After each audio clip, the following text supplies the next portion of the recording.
Hi food lovers, மீண்டும் உங்கள் அத்தனை பேரையும் லக்ஷ் போஜனாவிலே சந்திப்பதிலே மகிழ்ச்சி. இங்கிட்ட என்னன்னு கேட்டிங்கன்னா, ஒரு 150 கிராம் பாசிப்பருப்பு வச்சுருக்கேன். இந்த பாசிப்பருப்பை வச்சு மேங்களூரில் டோவேன்னு பண்ணுவாங்க, TOWVE. இது வந்து சப்பாத்தி பூரி கூட ரொம்ப நல்லா இருக்கும். சிம்பிளான ரெசிபி. ஒரு தால், ஒரு பாசிப்பருப்பில் பண்ணக்கூடிய ஒரு தக்காளி வெங்காயம் போட்டு பண்ணக்கூடிய ஒரு கூட்டு ஃபென்டாஸ்டிக்காக இருக்கும். சப்பாத்திக்கு பூரிக்கு அல்டிமேட்டாக இருக்கும். வயிற்றுக்கு ரொம்ப ஆங்க இருக்கும். வாங்க ஒரு பாசிப்பருப்பு தால் தோவி, மங்களூர் தோவி எப்படி செய்யலான்னு பார்க்கலாம்.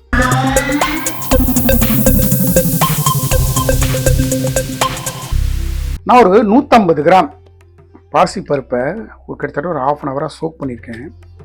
இப்போ இதில் கொஞ்சமாக மஞ்சத்தூள், 1 ஸ்பூன் நெய்,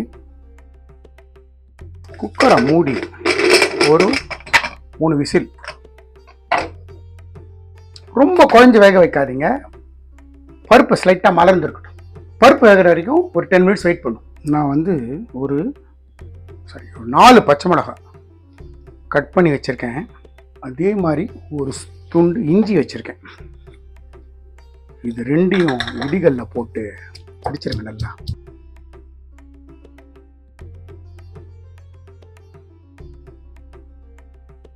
ரொம்ப ரஃப் அடித்தா போகிறோம், ரொம்ப பெருசாக அடிக்கணும்னு அவசியம் இல்லை. இந்த மாதிரி இடிகளில் போட்டு இஞ்சியும் பச்சை மிளகாயும் இடித்து வச்சுக்கோங்க. இது இப்படியே இருக்கட்டும், இதிலே இருக்கட்டும். நம்மளோட குக்கர் 3 சவுண்டு வந்துடுது. நான் குக்கர் ஆஃப் பண்ணி குக்கரை கீழே எடுத்து நான் ஒரு இரும்பு கடாய் வச்சுருக்கேன். ஸ்டவ் ஆன் பண்ணுறேன். நம்ம வச்ச கடாய் சுட்டு எடுத்து நான் 1 டீஸ்பூன் எண்ணெய் விட்டுக்கிறேன். இது நார்மல் கடலை எண்ணெய். கூடவே 1 டீஸ்பூன் நெய். நம்ம விட்ட எண்ணெய் சுட்டு எடுத்து இந்த சின்ன ஸ்பூனில் 1 2 ஸ்பூன் கடுகு, 1 ஸ்பூன் ஜீரகம், ஒரு 2 ஸ்பூன் உளுத்தம்பருப்பு. உளுத்தம்பருப்பு ஸ்லைட்டாக கலர் மாறட்டும். நம்மளோட உளுத்தம்பருப்பு ஸ்லைட்டாக கலர் மாறி இருக்கு. இந்த ஸ்டேஜில் நம்ம இந்த இடித்து வச்ச பச்சை மிளகாயும் இஞ்சியும், இது கூடவே கருவேப்பிலை.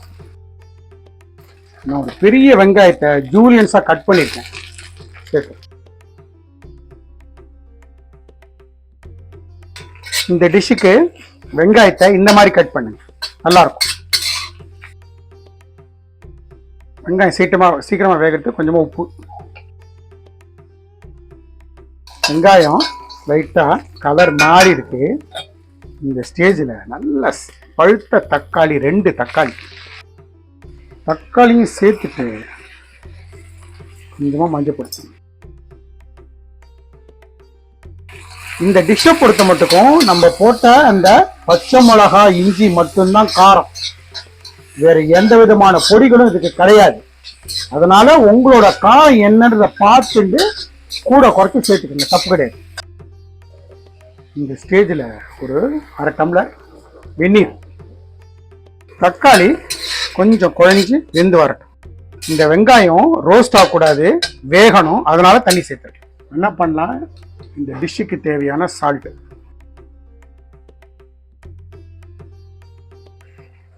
இன்னும் கொஞ்சம் நம்ம தக்காளி கொஞ்சம் மசியாக குக்கார். நம்மளோட பாசிப்பருப்பு ஸ்டீம் நல்லா அடங்கிடுது. பாருங்க, இந்த மாதிரி வேக வச்சிருக்கேன். பாசிப்பருப்பை சேர்த்தலாம். குக்கர் அலும்பி 1 டம்ளர் தண்ணி சேர்த்துக்கிறேன். நான் பண்ணுற இந்த போர்ஷன் ஒரு 5லேருந்து 6 பேருக்கு பண்ணுறேன். ஸோ உங்கள் வீட்டில் எத்தனை பேர் இருப்பீங்களோ அதுக்கேற்ற மாதிரி கூட குறைச்சி செஞ்சுக்கலாம். இந்த ஸ்டேஜில் இன்னொரு 1 டம்ளர் தண்ணி விடுறேன், ஒரு 1.5 டம்ளர் தண்ணி விடுறேன். இது வந்து சப்பாத்தியில் ஊற வச்சு சாப்பிட்றதுக்கு ரொம்ப ஃபென்டாஸ்டிக்காக இருக்கும். ஸோ கொஞ்சம் லூஸாக இருந்தால் நல்லது. அவ்வளோதாங்க, ரொம்ப சிம்பிளான ரெசிபி. நல்ல ஒரு கொதி வந்துடுச்சுன்னா நம்மளோட டிஷ்ஷு தயார். இறக்கும் போது கொஞ்சமாக லெமன் ஜூஸ் விட்டு இறக்கணும். இந்த ஸ்டேஜில் நல்லா டீப்பாக 1 ஸ்பூன் பெருங்காயத்தூளும் சேர்த்துட்டு நல்ல ஒரு ஃபைனல் மிக்ஸ் கொடுத்துருங்க.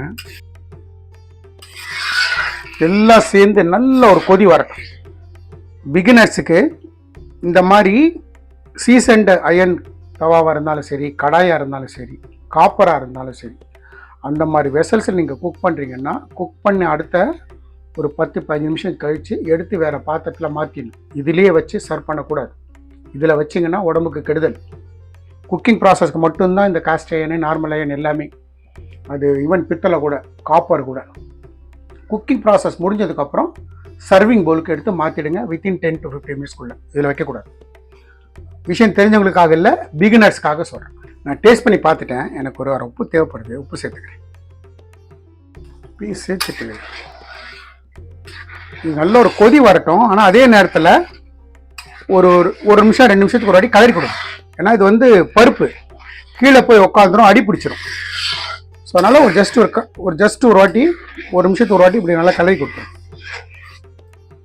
நம்மளோட மங்களூரியன் தோவே தயாராகிடுது. ஒரு அட்டகாசமான ரெசிபி. நான் ஃப்ளேம் ஆஃப் பண்ணிடுறேன். ஸ்டவ் ஆஃப் பண்ணிட்டேன்.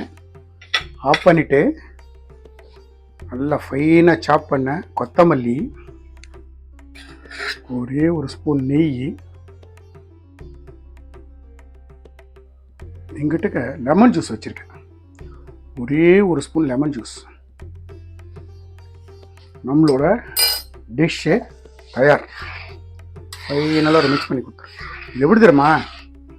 ஒரு 4 சப்பாத்தி, ஒரு 4 கரண்டி தால், சுமார் ஒரு 1.5 நிமிஷம் ஊற வச்சுட்டு எடுத்து சாப்பிட்டீங்கன்னா சொர்க்கம்.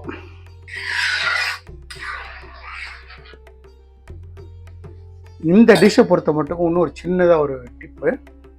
என்னோட மானசீக குரு வெங்கடேஷ் பட் அவர்களுக்கு ரொம்ப பிடிச்ச டிஷ்ஷு, அவங்க அம்மா ரெகுலராக அவர் செஞ்சு கொடுக்குற டிஷ். ஒரு இன்டர்வியூ அவரே சொல்லியிருக்காரு.